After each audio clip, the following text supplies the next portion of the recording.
public safety. We have one item in front of us, and it's the ABAC fire tower perimeter improvements. And Mr. Williams is here. Well, isn't the chief? The chief is here, so we'll leave it up to the chief to take over. Okay, thank you. As stated, Chris Ashley said before, so basically we have 4 bids to clean up the area around the Bill Tower, the golf course.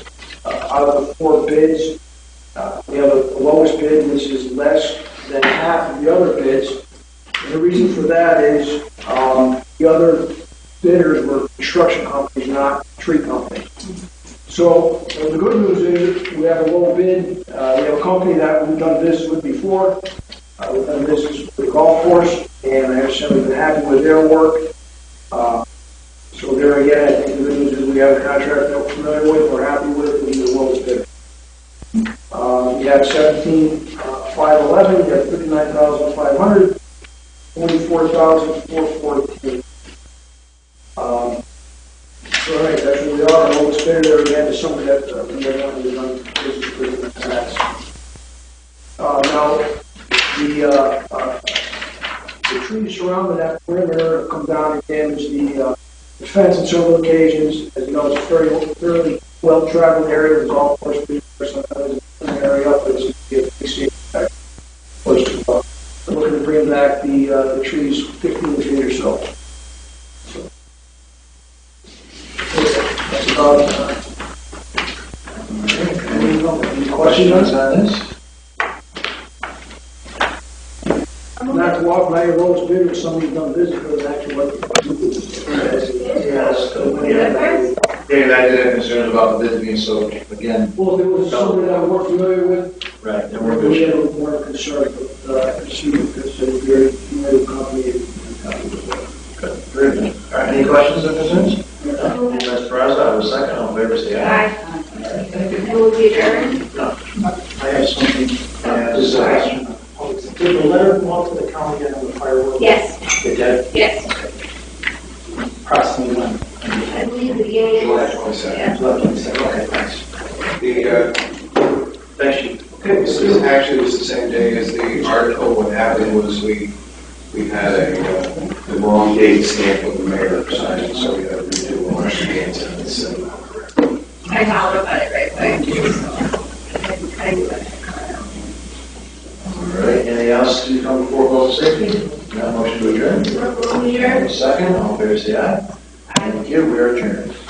And we'll continue to move on, if I may, until the second arrives. All right, city development plan, and we have, who's on this one here, the handicap accessible ramp? All right, Go ahead and handle that first of all. thank you, sir.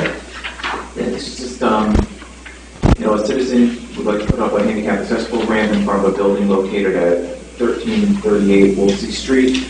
And the reason why they have to come here for the revocable permit is because with the regulations, with the width and the slope that you can put on ramps, the ramp's going to extend into the city's right away a little bit. It's going to butt up against the sidewalk, as you can see in the attached drawing. So there's a couple other places in the city that have that. This is the best way to design it. And everything else is smaller. This is a residential building.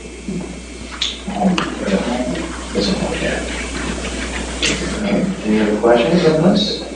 Good question. So it will just come exactly up to the sidewalk, it won't encroach upon the sidewalk at all for the right of way for people, pedestrians? Correct. Okay, thank you. Any other questions or concerns? Motion to move. Ms. Barker, I will second. All in favor, say aye. Thank you. The VanGuysling Clean-up, again, Mr. Conti. Okay, this, I apologize for not giving you backup for this earlier, but we've come to the council with a couple of amendments to our contract called the OU2 project. This is amendment number 5 to our state assistance contract. We're working with Metroplex as our contractor for the cleanup over on Broadway by VanGuysling. Just a lot of PCBs and coal tar that are underground there. The state is funding 90% of it, Metroplex is funding the other 10%. The city is fronting the funds and then being reimbursed. And what they found as they were going, they thought it was going to be over with soon, but there's a whole lot more down there that they just got to. So they've started digging it up. They're going to finish doing it this fall, and this is an agreement with the state for an additional over $1 million for the project. So we approved this resolution. Metro Press has already approved it, and then we'll be all set to execute with the state. State's paying 90%, and Metroplex is paying 10%. And we've contributed a little bit of staff support and support maybe. All right, any other questions or concerns on this? Ms. Gordon? I just got a clarification, so the actual work is being done by the city? No, the contractor provided. That's what I was looking for. It says contract, it says the city of Schenectady and Metroplex. Technically, Metroplex can look at as the city's contractor to do the cleanup work, but they're not doing the work. We're not doing the work. They have an agreement with another party to do the work. I don't remember the name of the environmental company that they have, but I can get you that information. Okay, that'd be great. Thank you. Ms. Brown? And this is ongoing. This is like, they already started the work there. It's in progress, so. This has really been Gotten worse. it's been a multi-year Yeah. project. Yeah, I see, because we're on the management, so, yeah, I Yeah. understood that. Okay, and we'll move this to committee, around the committee, Ms. Portfield. And a second, all fair say aye. Thank you. And one to the affirmative action advisory boards, We're Mayor? going to hold that for 2 weeks.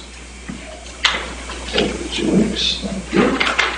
All right, street naming procedure discussion, Ms. Brazo? Yeah, I think this may take a little bit of time, so do you want to recess and let Yes. Assemblyman Santabarbara give his presentation and then we'll... I would be fine with that. Is that okay? Right, so this time someone can be on his way. All right, so let's make a motion to recess, and I will second that, all fair say aye. Thank you, and we'll take it over to you. I just had a question, I didn't realize you were recessing. Oh, we're going to come back. Okay. So the Assemblyman can do his presentation. Oh, okay, I got you. And then we're coming back. Okay. Yes, okay? You're welcome, sir. All right. Ms. Boyka? Okay. Or Miss, Assemblyman, you are up. Okay.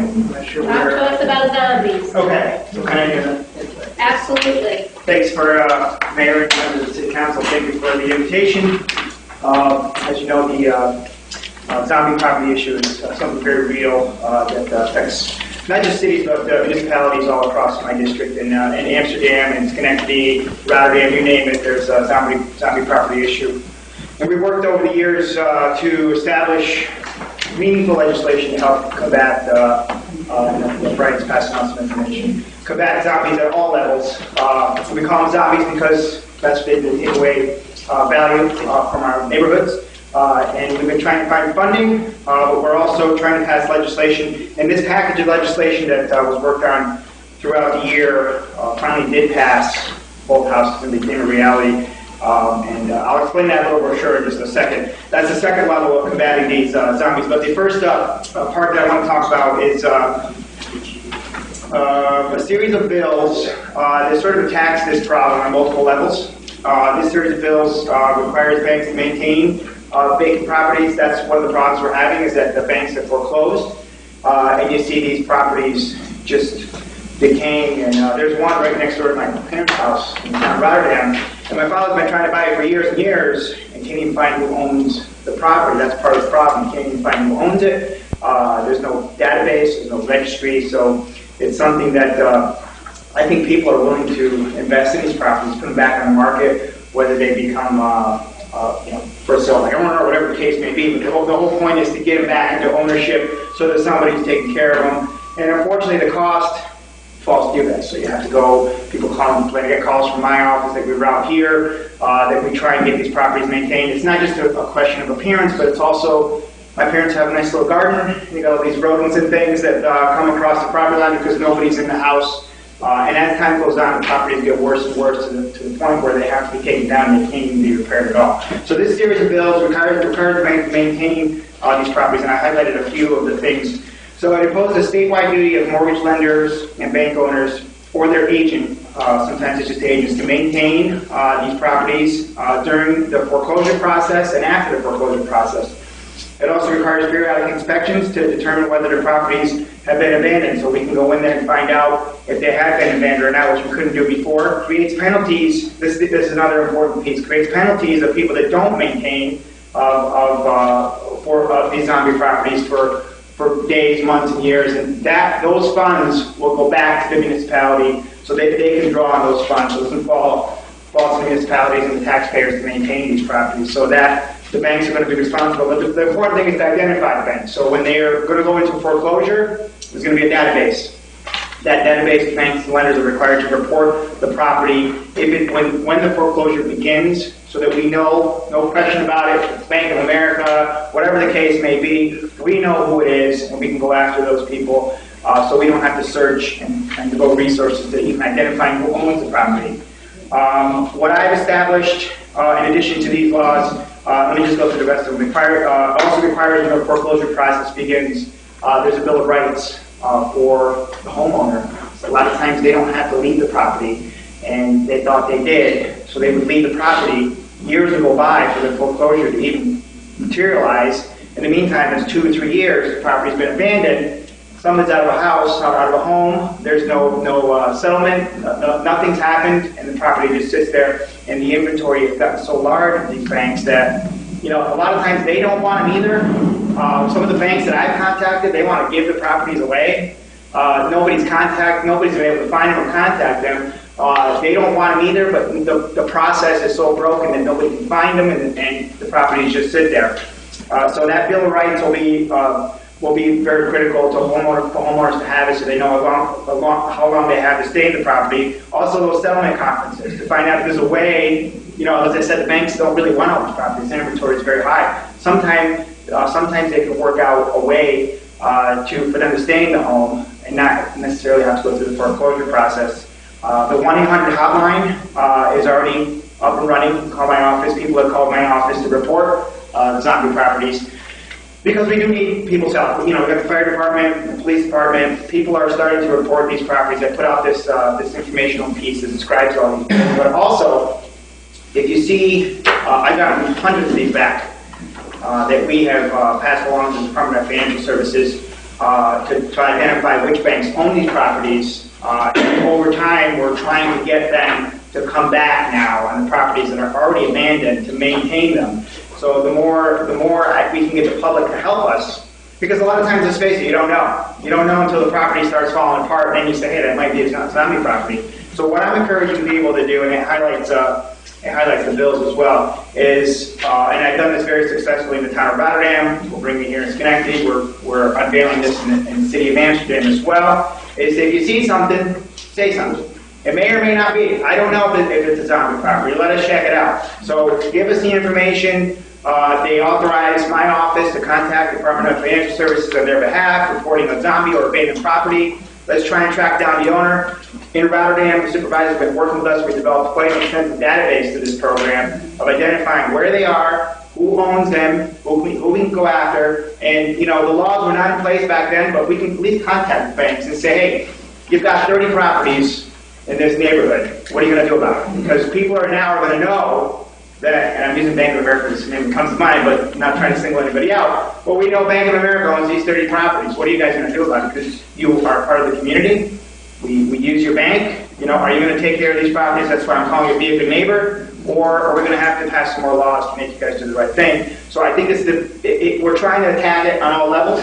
So the legislation is one piece of it. The community reporting is another piece of it. So we're going to see if these new procedures, I think they will make a big difference. And the other part of it is getting that fund established, where if you do abandon a property and you're not maintaining it, we're able to establish fines that come back to Schenectady, to Amsterdam, so that we can go back. Now we can pay somebody to cut the grass and maintain these properties until we can get them turned over.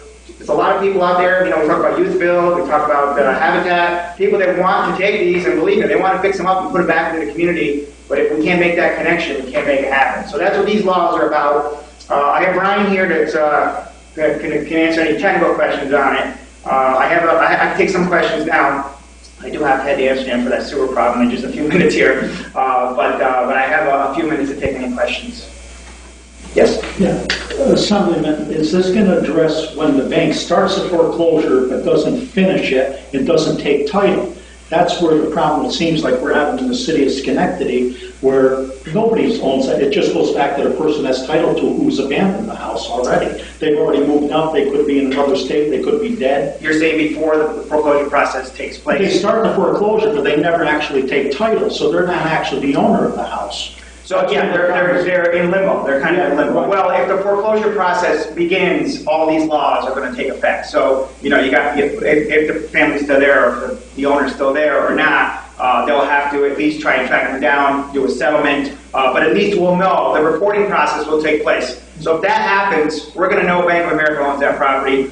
They're going to be subject to all these new But regulations. do they own it? If they don't take title, do they actually own it? That's my question. Brian, what's the It has to be wrapped up within 180 days. So there's there can't be this, years go by.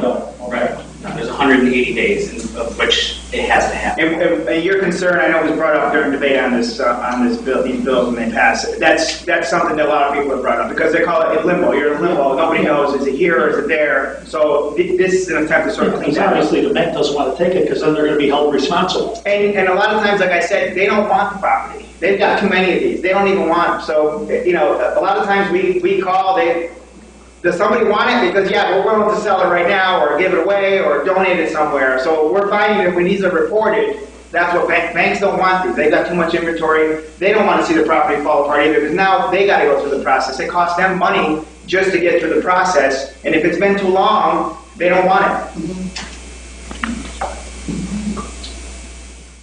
So, and I know that the fire chief is here. The other concern, obviously, in Amsterdam, same thing. A lot of these properties, if they're abandoned too long, somebody may be living there. You don't even know if they own the property or not. It can become a fire hazard. It can become a place where We had the house exploded 2 years ago. Exactly. So it leaves the opportunity for things like that to happen. So if this package of bills, the 5 bills, is long overdue. I think we finally got a good package together. We hope to build on this as we hear from the community. I think the community reporting part of this, and I have these available when people call. I have these available. I send them right out. They have an authorization form. We contact the Department of Financial Services right away.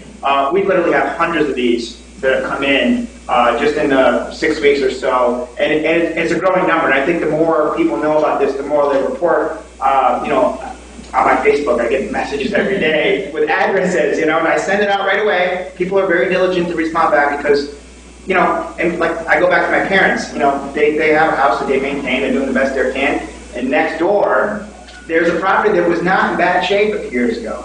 But now, if you look at it now, nobody wants it anymore. I think you may have to just tear it down because who knows what's inside? We haven't even gotten inside. And a lot of the properties that I've gone into in Amsterdam just recently, it looks like somebody was there one day, and the next day they were gone. The sheets are there, papers on the desk. It's just gone the next day. I don't think people realized they had more time. So that Bill of Rights is really going to clean things up. Say, hey, you know what? You may be able to stay here another year, work something out. The bank may want you to stay here. Don't just leave. We want to make sure that people understand their rights and the different avenues they can take besides leaving the property. Because nobody wants that. It is a drain on the community. It's a drain on our taxpayers. It's a drain on your services that you could be doing other things. Yes. So it's obviously clear that you need the community. How can we, or how would like a council member help to spread the word to make sure that people are aware of it if they're not on Facebook? Or we are encouraging neighborhoods to adopt this Be a Good Neighbor campaign. And what we do is we've had a lot of contacts, and we're going into different neighborhoods now, and they gather their community. We talk about this program right out in the street, right out in the neighborhood streets. We don't, you don't need a conference room or anything. We set up, we bring these brochures out, we explain to people what it is, and then the people that attend, they take and they spread it out to their community. And you'd be surprised how many we get back just from one neighborhood, how many we get back. And people want to know that somebody's doing something about this, because right now people feel like nobody's doing anything, because it is true, 2 or 3 years go by and you want your property. I had a property in Rotterdam that has been abandoned since I graduated high school.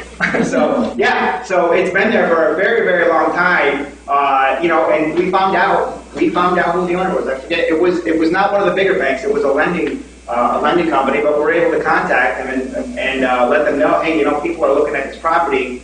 You want to be part of the community, you want to do lending services, come back and fix this property or do something about it, or give it to the town or do something. Let's put it back in the market and see if we could, or help get rid of it, make it a vacant property, and let's find somebody, Habitat or someone else to build a new house there for somebody in need. And I think, once we start to make these contacts, I think these lending companies and these banks, I think they will be good neighbors. They will be partners. They will partner up and say, let's team up with Habitat. Let's team up with somebody to put this property back. And that way we're done with it and get it off of our plate, and someone else can do some good with it.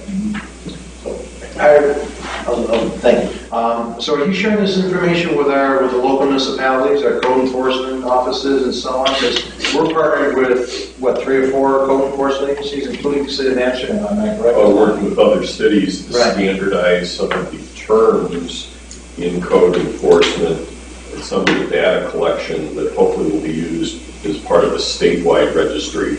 Right. It's all encompassing, not just limited to zombie property. So are you sharing that information with us, or how's that work? We have it. We just started to roll this out, I believe last month. We did it. We had a pretty good database that we had collected in the town of Rotterdam. We're looking to do it in Schenectady next. We're looking to unveil this in Amsterdam and continue on. And I think as momentum grows, more and more neighborhoods are contacting me and saying, yeah, bring. I just got a call from Brighton Junction this morning, actually, in Alexander Drive, near the river. They want me to go out there, so that's going to happen in the next couple of weeks because, they've already identified, I think 3 or 4 on the one road, Alexander Drive, so we're going to bring it there next. It's a community by community, a street by street initiative, and I think that's the way you have to do it, and you got to get neighbors involved, and you got to call out the owners. Who owns these properties, and why are they not coming back? Why are they just ignoring them? That's what we're trying to get people to take responsibility, because it can't be all on the city, it can't be all on the town, because we just can't do it. And just one quick, I'd like to personally invite you and Brian to the Woodlawn Neighbors Association. Our annual picnic is Wednesday, August 24th. And certainly bring a bunch of these brochures, because it's very prevalent in the Woodlawn neighborhood right now. These zombie homes. There's 3 or 4 of them on Marriott Avenue themselves. Were you with me the day we drove in these driveways? Yep. So they're out there, but boy, I'd love to have, I know it's not your district, but you still represent our It's state. okay, that's fine, yeah. I'd love to have you there. So again, Wednesday the 24th. And I think 7. the important thing is, look, it's not just limited to cities. Right. Towns, villages, you name it, these properties are everywhere. It's not just in any particular municipality, it's across the entire state. Everywhere you go, you can find these properties, whether it's rural areas or city areas, you can find them.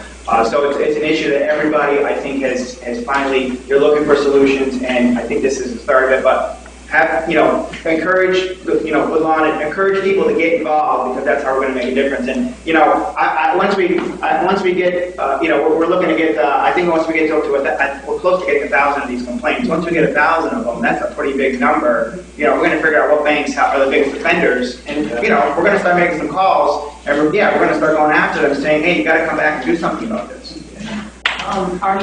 Will you also want to identify what bank the home belongs to? Will you be actually posting their, Yes. Oh, that's the other part I forgot. So the other part of this is that what we do is it's a campaign where we actually put the bank name and contact information, just like a lawn sign, right in front of the property, so that people drive by, when they see it, here's a number, here's the bank, you can make a call, you can send an email, whatever contact information, people can find it themselves and start to do some of their own advocacy for their street or their neighborhood. So that's the important part of engaging it at all levels, not just the state level, but also on the ground. Right. Get people involved, and I think over time, I think the banks are going to start saying, hey, this is something we really need to address, because people are upset about this. I was hoping that's what you would say.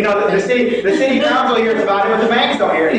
They need to hear about it too. They need to hear the complaints that we hear. Absolutely. And the other quick question I have, suggestion is, Mr. Kojic talked about Woodlawn, but there's also some Schenectady United neighborhoods. So yes, I think it would be awesome to go to them, because they represent almost all the neighborhoods. We would love to. And that would be a way. We would love to do that. Get all of them at once. Yeah, we would love to present this and help them join the campaign and distribute some of this. It's been I'd say it's an amazing response so far. I think people are really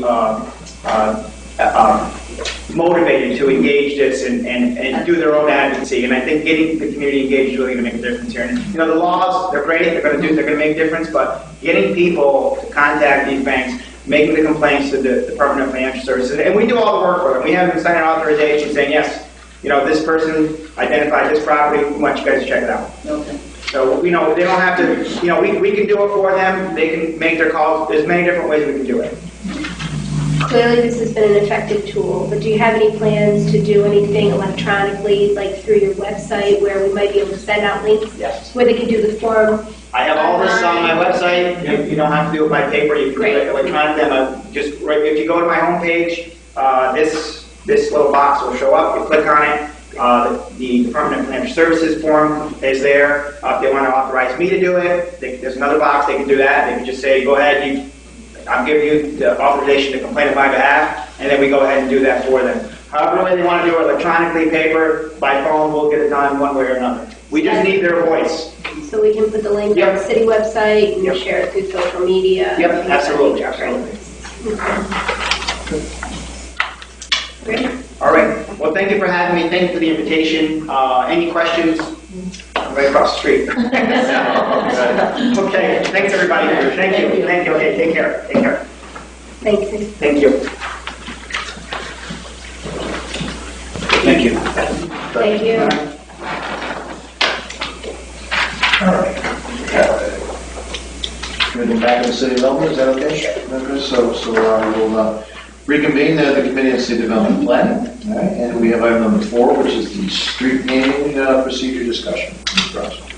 Yes, so we pushed this aside for a little while because we had other things to tend to, but I wanted to make sure to get back to it. We had started conversation a while ago now, and the clerk was nice enough to supply some background information, which I have, not background information, but some examples of other municipalities that we've already looked at that are included in the packet that I just sent around. But I put some framework together for us to start a discussion so that we might kind of figure this out, and that is the renaming of streets, but in a ceremonial. I think when we first discussed this, we all agreed that if people were renaming to honor someone, that we should have a process and that we should keep it to a ceremonial circumstance. For instance, Harriet Tubman Way, which is part of, help me with which street? Hewlett Street. Hewlett Street. So Hewlett Street is still Hewlett Street. Everyone's address on Hewlett Street is still Hewlett Street, but there's a ceremonial naming of a couple of blocks, I believe, as Harriet Tubman Way, 1 block. So I just went through, this is just a starting point. I don't know if you want to discuss it tonight. I posed some questions, but it's basically, I took a little bit of this and a little bit of that, and then some of my own questions as far as where we would like to go with this. And the reason why is that I've gotten 2 requests over the years, and I don't think the council should just arbitrarily say, oh yes, this person's worthy, oh that person isn't worthy. We should have some sort of a process for people to follow. I ask you to take a look at this. If you want to go through it tonight, we can. If you want to put it on for 2 weeks and discuss it then, that's fine too. I think I'd like to, at least 2 weeks, do some reading on this. And And like I said, the 2 municipalities, one is far more detailed than the other one. And I think a lot of it goes into renaming streets permanently, which is a totally different ballgame that we already have in our city code, and we already have that whole process set up. So a lot of the, waiting times and things of that nature just don't apply for the ceremonial, but I still think there should be some parameters around it if this is something that we decide to go forward with. So I highlighted my questions that came up to me in doing the research in yellow. I'm sure people come up with their additional questions. And just while we're thinking about it, I think we should keep in mind that we've already done some of this and it hasn't been ceremonial. So what we've done in the past, because I know that that's already been a question that's been brought to me because you named this street after this person. So, things that you know, I don't know, some people feel we set a precedent by doing that, so I know What that. streets, you know, what streets in particular you're talking about? Well, Georgia's Plaza used to be part of Summit Avenue. Right. And it's currently Georgia, that is the street that anybody who lives there is now Georgia's Plaza. So, I mean, the one in the park after Patrolman Arthur Cheers, nobody lives there, so it's fine. Right, that's kind of what I thought. Right. And what's the other one down by the college? Roger Hall. Well, there's Mike Miata Way too, which Right. doesn't have No any one lives residents there. on it. Right. But again, I think what we had talked about is if we have a procedure in place for the ceremonial renaming, then at least there's something in place saying this is what we do, you know, and you know, defines a procedure for someone that's far less involved than renaming a street, which the city is going to be much less likely to agree to. So this gives an avenue, but I also think that, you know, having a specific set of requirements is really super important. We don't want to just be nailing up, you know, ceremonial street names all over the city either, you know, so there has to be something that, you know, comes across. All right, so if we want to review this for, you know, do some reading or episode, put it back on the agenda for the 15th? Is that right? Yes, and I think I approve that. Yeah.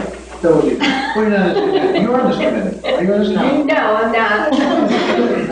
Someone in the, are we okay with that? We're okay. All right, we're okay. All right, all in favor, say aye. Well, then we have to do that. No, we didn't. No, we didn't. But it's okay. So how about a motion to recess once again? Mr. Oh, you did? Yes, I'm sorry. Yeah. Yes. Can we get an update on the negotiations with Amtrak? How is that going? Anything new with the Oak Street Bridge? Yes, my last recollection on that is we've been exchanging some draft language in terms of the contracts, and we've come to what we think is a good final document, and we're waiting for them to actually send us something that we can review and sign and send back. So we're waiting on them to send us something back right now. Yes, and I've got the attorney who's been working directly with them, checking with them every couple of days to make sure that it's on their radar to get it back to us. Do you have a clue on how long it's going to be, or before we get to that point? We're close. And you can't, it would just be speculating. But it seems like in terms of what we have to work out about what the document's actually going to say, you know, unless they throw us a curveball, it's we're pretty much in agreement. You know, and from the law department approval, pending, you know, the mayor's office getting a chance to look and approve everything. So right now it's we have to wait for them to get this material back to us. Yeah. You do something else? Yes. Let your motion do it. I just wanted to see, to add, there's a group called It's All in the Wrist. It's a couple of young men who actually grew up in Schenectady, went to high school here. You might remember Brian Ledbetter, I guess he's a pretty big basketball player at the high. State champions. Okay. So he and a few other young men have put together this, it's a basketball camp. They're doing it at the Boys and Girls Club on Price Street. So they came up with it, and they're teaching young people about the fundamentals of basketball, sportsmanship, and all of those things. It's not just about bouncing a ball around. It's really, I was able to attend this past Friday, and was really just impressed how they're working with these young people. And there were like 40 young people there. The youngest they could be was 8, and I think the oldest were somewhere around 17 or 18. And so I just wanted to see if we could do a ceremonial resolution to recognize the effort that these young men can do and what they're doing in the community, the positive thing that they're doing. So wanted this, it's all on the list to be able to give them a ceremonial resolution. So wanted to, I guess, go ahead and move it on. There's no fee for the camp, right? There's no fee? Correct. That's right. Very good. That's a good partnership and Yep. great on that. There's no question about that. Any discussion on that? Or we all come to this meeting prior to that, right? All right, so you'll get all the information for the city clerk? I will. All right. And I guess we should make a motion. We should. And I will second it. All right. All in favor? Aye. Now can we adjourn or recess? We can recess. We can recess. All in favor? Aye. All right, thank you. We are recessed officially. All right, I will call to order finance and ceremonial resolution honoring Commissioner DeGenova, or the former Commissioner DeGenova, for Monday night's meeting, and thank her for her service. Is it Also, Okay, very good. And can I have a second? I'll second it. Excellent. All those in favor? Aye. And then the franchise fee audit, which is a little round. It's basically a utility audit, more Yes, we so. do. Yep. Hello, City Council. I'm going to introduce myself, Anthony Farage, your new Commissioner of Finance. But the reason I'm here today, I just want to let you know that the administration and ourselves were about to enter in an agreement with Troy Banks of Buffalo, and they're a utility and telecommunication consulting firm that specializes in auditing of commercial vendors for billing errors and overcharges. We're going to request Troy Banks to audit our utility bills and our gas and electric, our telephone service accounts, and our franchise fee tax data. And we're looking for them to audit them. And their services, there's no charge for the audit services, and their only fees based on any refunds that they find that we get. On the utility side, the gas and electric, the fee would be 25% of any refund that they find. And we negotiated it down from 40 to 25, so I'll let you know, we've been pushing you guys too. And there's also no future back payments of any type of savings and stuff like that. So whatever we get refunded, it's ours and it ends there. The franchise fee tax refund is going to be 40% of the refund, and the only reason why it's so much higher is because of the labor-intensive work to audit the franchise fees. And once again, there's no future paybacks on those either. For the telephone service, the fee will be 25% of any refund that they find. But they will analyze our telephone service, and if they can analyze it, they find that we can have a savings. It'll be 20% of the savings for 12 months. And that's something also, we went from 25 to 20, and from 24 months to 12 months of any savings in the back, future savings of that. Troy Banks from Buffalo, New York, been in business for over 15 years. And just recently, they got the town of DeWitt for a franchise fee, $261,000 of refunds from the town of DeWitt. And in the city of Buffalo, they found that they were overcharged by over $1 million. They actually did an audit. They found that there was 35 lighting poles that didn't exist that National Grid was charging them. So this is a company that knows what they're doing. We think we could benefit from this, and like I said, there's no, I want to reemphasize, there's no charge to us, and it looks like it's it's a positive way to go. So I just wanted to let you be aware of that, let you know we're working on some of these things. We're collecting the data now to work with them, and we're going to have this process on its feet as soon as possible. So no council action is needed No. for this, but it's just an informational thing. So Ms. Porterfield, you have a question? I just need a little bit more clarity on the 40% franchise fee. Yes, so what happens is they look at all the franchise taxes and make sure that the tax rate is correct, and make sure that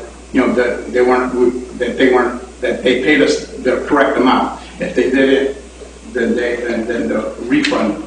is that cable television? Is that what That's we're doing? cable. That's Verizon. That's all the franchises that we do. Yeah. Okay. Any other questions? Yeah, so have we ever done this before?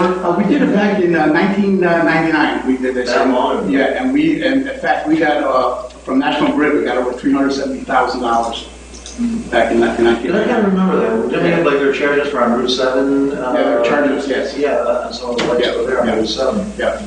And the phones, does that include cell phone service as well? That is correct. Yep. That does. Yeah. Yep. And like it says, it'd be an audit feed, it'll help us too. They're going to do a poll count. We'll know how many polls we have in the city, make sure that, with our smart city thing happening, it's going to help with that. So.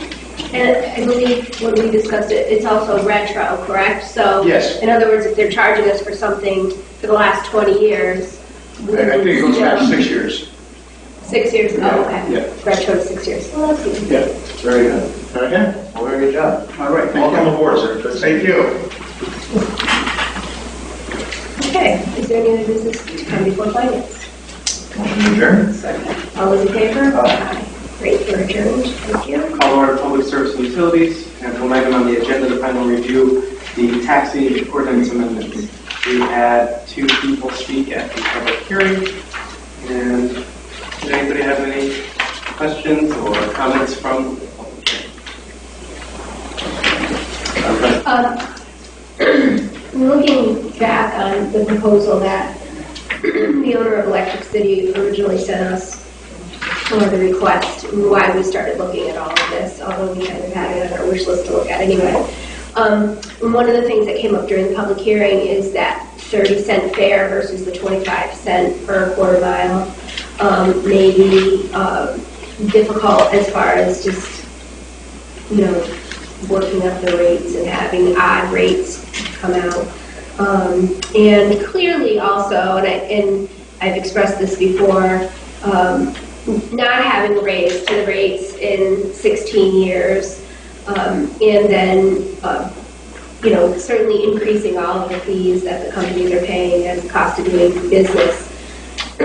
I would like to throw out for conversation maybe moving that 25 cents per mile that we proposed as 30 back to 25, and then considering giving another quarter to the base rate of $4 instead of $3.75. I have concern from the other side too, as far as the affordability of our taxi service.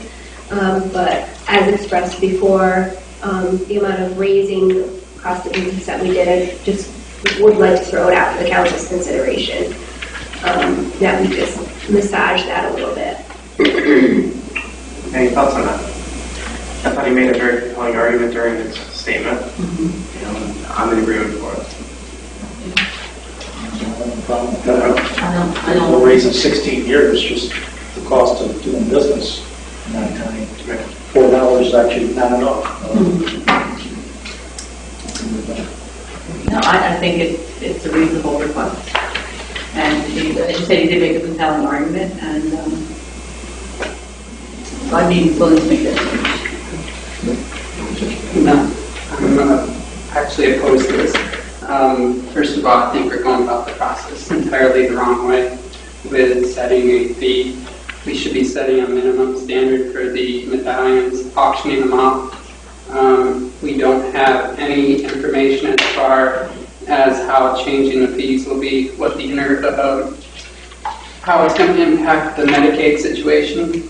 We all pay for that, and we don't have that information, and we're impacting a lot of people. There's been taxi companies who are just in disagreement with some of these fee changes as well, so I disagree with this. Well, I'm not clear about where you're saying how this impacts the Medicaid. Because if you take the taxis, we're looking at the not only the people taking them for medical care, but also Medicaid pays for some of the taxis as well. That is all stuff that we pay for. It's a different taxi. Yeah, we We're looking at that in the same process. Well, what we're looking at in this process in terms of those cabs is making sure that they have a medallion, not setting their fee. That's very different. And the purpose of the medallion, as I understand it, is when the police chief was here, to make sure that they're inspected, and to make sure that we know the difference. For instance, one example that he used was that Medicabs are seen at places where people aren't receiving medical service, like a supermarket. I saw it myself. So I agree that we should have something to identify the fact that this is a medical cab and it's not a regular cab, and there, even though it says so on the side, that when you see that, police officer sees that, he knows that this person isn't at a supermarket, I won't use any names, to pick up a patient. That's not what they're there for. So, but we're not setting the fees in terms of Perhaps I misunderstood. Yeah, we're not setting Either case, I just disagree with this. They're not metered. No, they're not. They have a fee. Medicaid sets the fee based on where the passenger's picked up. Patient, I'll use in this circumstance, is pitched up, picked I must up. have misunderstood. I thought the proposal was to No, that's what, but in either case, I think we should be auctioning these off or leaving, not an efficient process we're doing, and just from an economic perspective, we should be auctioning these medallions. Just the section of 236-20 of the smoking. Carl, can we just include there, this should include the e-cigarettes as well? Because again, it just says, no person shall be permitted to smoke in the cab. And then can we put in parentheses, this should include e-cigarettes, electronic cigarettes, if you don't mind? Because some people don't consider it smoking. But I think those things have been more smoke than a damn cigarette. Goodness gracious. We've got cheap and chowder and people are driving around. Mr. Chairman, also on the grocery store component, there is a possibility that they might be stopping for prescriptions at the store where it would qualify. Not this one. Well, I know, but just some of the things that was given out kind of as a general blanket approach, and there are actually scenarios where they could go there for legitimate transportation components of their underlying charge. Mr. Bishop? Yes, on the smoking, it's a good idea. Can we also require that it's posted in the vehicle? No smoking? On the vehicle or in the vehicle? Off the top of my head, I can't think of a reason why we couldn't. Well, It's a good idea, so I don't know if the driver's going to be following that or pay attention to it. I would hope that whatever the council decides on would be consolidated manner where it would be posted uniformly in the cab, so it would include the rates, calls, any criteria like that, so not to just limit it to the smoking component. The rates have to be publicized, the rates have to be on the cab anyway, don't they? Well, you could change that. Once I said, oh, we don't do that. So do we have to have another public hearing on all this because we're changing it again, or are we still good with these? That's the reason we have a public hearing, right? So that you gather information and then you make your final changes and then it goes to And vote. then we're good. Yeah. Right, yeah. Yeah, as long as you're not changing the overall nature of the legislation, and none of these changes we're discussing right now. Mr. Furman, I believe we also have to put forth a resolution for the number of medallions we want, because the new changes in the code say that we set the medallion rates by resolution. The moratorium is up just several days after we vote on this. So we need to also pass a separate resolution. But as I understand it, the changes that we want to make are from $3.75 for the first however many miles, quarter of an age group. It goes down to $4, and the 30 cents per quarter mile after that, we're actually reducing back to 25 cents. Then we're adding e-cigarettes in the posting of the non-smoking in the vehicles along with the rates and such.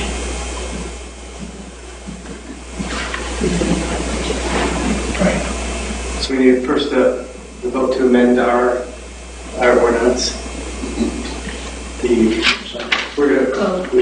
First we're going to need a vote to amend our code. Yes. All in favor? Aye. Aye. And the second, we need to pass a resolution to allow the council to set number of medallions for. Well, it's in the code. What we need to do is pass a resolution to keep the number of medallions where we are now. So we're going to set the maximum at whatever number of medallions we are now, which we need to get from the police department. So if it's 120 medallions that we have now, that's the maximum. So the resolution. What is the number? No, it's not hard. I don't know exactly what the number is. We have to get that from the police. But that's what we said we were going to keep it. 60 something. I'm just throwing a number out there. I'm not saying we should put 120 in the resolution. I'm saying we need to find out the number from the police department, and then we need to pass the resolution saying this is the maximum number of medallions in the city.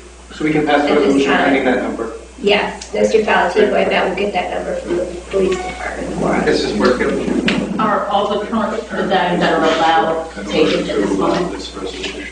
I believe they are, it's right here. When the police officer was here, he mentioned that we're another I'm question? sorry. As far as the numbers of medallions that we have up now, has remained the same from when we started this process? Correct, because we've had a moratorium. So whatever medallions we have in place now is what we decided we were going to have. So no one else can get a medallion? At this time, correct.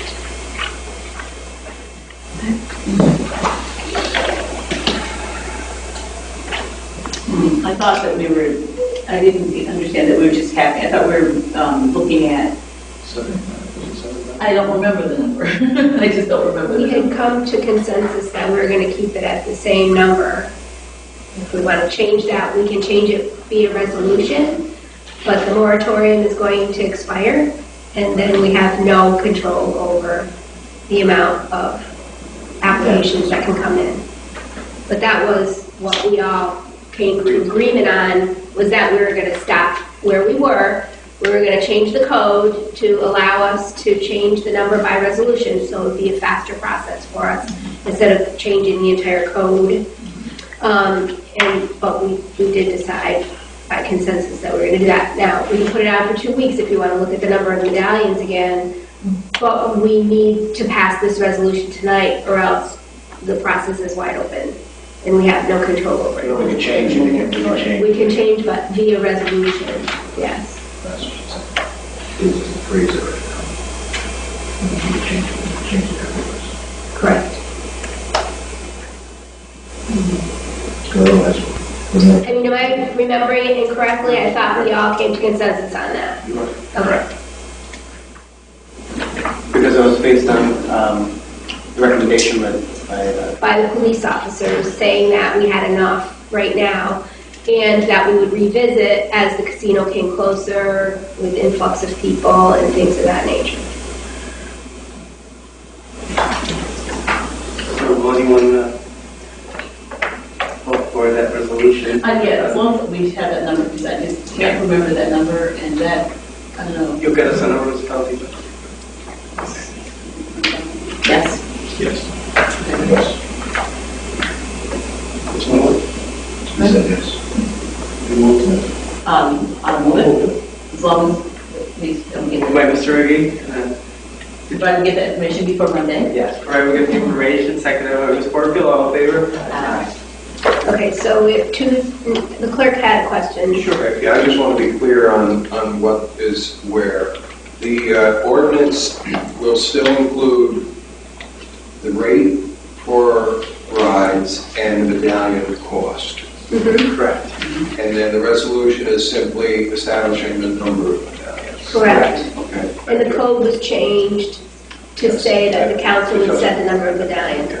Okay, are we all set? We're good? Thank Okay. you. Very Any good. other business to come before public services? I'll second. All in favor?